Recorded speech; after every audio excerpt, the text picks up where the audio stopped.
یہ پورا قول صحیح ابن ابی شیبہ، مصنف ابن ابی شیبہ اور عبداللہ بن مبارک کی کتاب الزہد میں منقول ہے، اور وہ پورا قول اس طرح ہے۔ حضرت علی فرماتے ہیں کہ ان اخوف ما اخاف علیکم اتباع الہوی وطول العمل، کہ سب سے زیادہ مجھے جو ڈر ہے تم پر وہ یہ ہے کہ تم خواہشات کے پیروکار بن جاؤ اور لمبی امیدیں قائم کر کے بیٹھ جاؤ۔ یعنی دو چیزوں کو مجھے خوف ہے، ایک خواہشات کی پیروی اور دوسرا لمبی امیدیں وابستہ کر کے بیٹھ جانا۔ ان کا نقصان کیا ہے؟ فَأَمَّا اتِّبَاعُ الْهَوَىٰ فَيُصُدُّ عَنِ الْحَقِّ، جو خواہشات کی پیروی ہے اس کا نقصان یہ ہے کہ یہ حق سے بندے کو دور کر دیتی، حق کا راستہ مسدود ہو جاتا ہے اور بندہ اپنی خواہشات کا غلام بن جاتا ہے اور خواہشات کا پیروکار بن جاتا ہے۔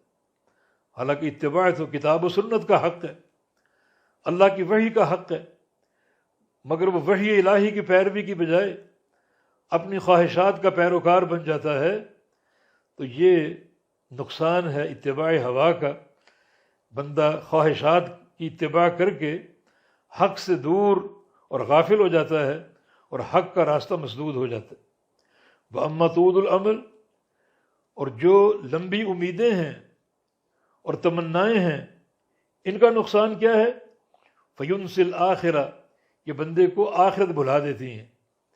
جب آپ امیدیں وابستہ کر لیں کہ فلاں چیز چاہیے، فلاں خواہش، فلاں خواہش، فلاں خواہش، خواہشات کی ایک فہرست ہو، ایک لمبی قطار ہو، تو آپ انہی میں کھو جائیں گے اور ان کے حصول کے لیے کوشاں رہیں گے۔ نتیجہ یہ کہ آخرت کا معاملہ بھول جائیں گے اور آخرت کو فراموش کر دیں گے۔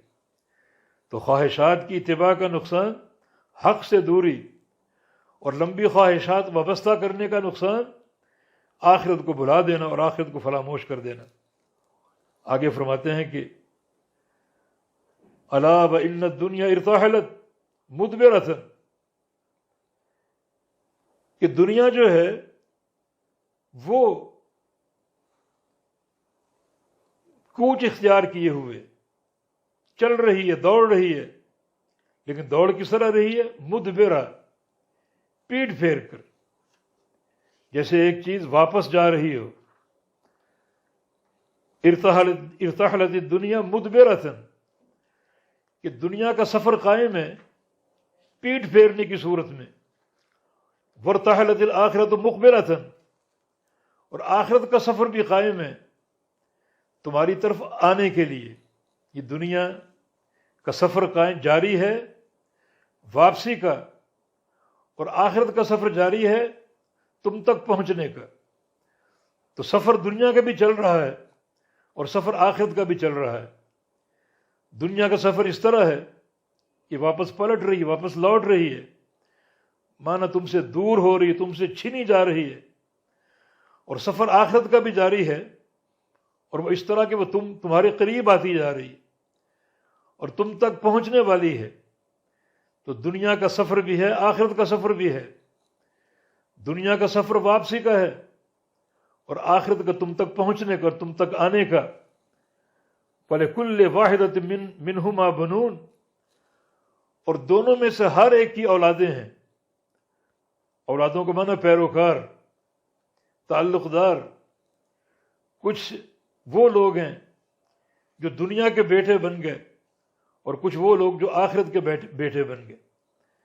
دنیا کا بیٹا بننے کا معنی دنیا سے محبت کرنے والے اور دنیا کی اتباع کرنے والے اور دنیا کو پانے کی تگ و دو کرنے والے، اور آخرت کا بیٹا بننے کا معنی جو آخرت کے سچے طلبگار بن جائیں اور ان کے تمام تر تعلقات آخرت کی بنیاد پر قائم ہو جائیں۔ فرمایا کہ دونوں میں سے ہر ایک کی اولادیں ہیں، ہر ایک سے محبت کرنے والے ہیں۔ فَكُونُوا مِنْ أَبْنَاءِ الْآخِرَةِ، تم یہ کوشش کرو کہ آخرت کے بیٹے بن جاؤ، آخرت کے طلبگار بن جاؤ اور آخرت سے محبت کرنے والے بن جاؤ اور آخرت کے حصول کی تگ و دو کرنے والے بن جاؤ۔ وَلَا تَكُونُوا مِنْ أَبْنَاءِ الدُّنْيَا اور دنیا کے بیٹے نہ بنو اور دنیا کے طالب نہ بنو۔ فَإِنَّ الْيَوْمَ عَمَلٌ وَلَا حساب، خبردار آج عمل ہے، حساب نہیں ہے۔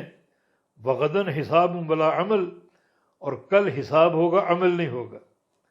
جو دنیا کی زندگی ہے، جب تک زندہ ہو اس وقت تک عمل ہے، حساب نہیں ہے، اور جب تم اس دنیا سے کوچ کر جاؤ گے تو عمل کا سلسلہ موقوف ہو جائے گا، اور پھر صرف حساب ہوگا، عمل نہ ہوگا۔ تو اگر تم دنیا کے پیروکار بن جاؤ، دنیا کے طالب بن جاؤ اور دنیا کے بیٹے بن جاؤ تو پھر یہ چیز تمہیں آخرت سے غافل کر دے گی، اور اگر آخرت کے طالب بن جاؤ تو دنیا سے غفلت جو ہے وہ قابل قبول اور قابل برداشت ہے، کیونکہ آج عمل ہے، حساب نہیں ہے، اور کل حساب ہوگا، عمل نہ ہوگا۔ پھر عمل کے سارے مواقع ختم ہو جائیں گے، اور پھر بندہ مسلسل اللہ تعالیٰ کو حساب دے گا۔ تو آج تم اس توازن کو پیدا کرنے کے لیے ایک صحیح سوچ جو کتاب و سنت کی حامل ہو اپنے اندر پیدا کر لو، تاکہ وہ آخرت میں کام آ سکے۔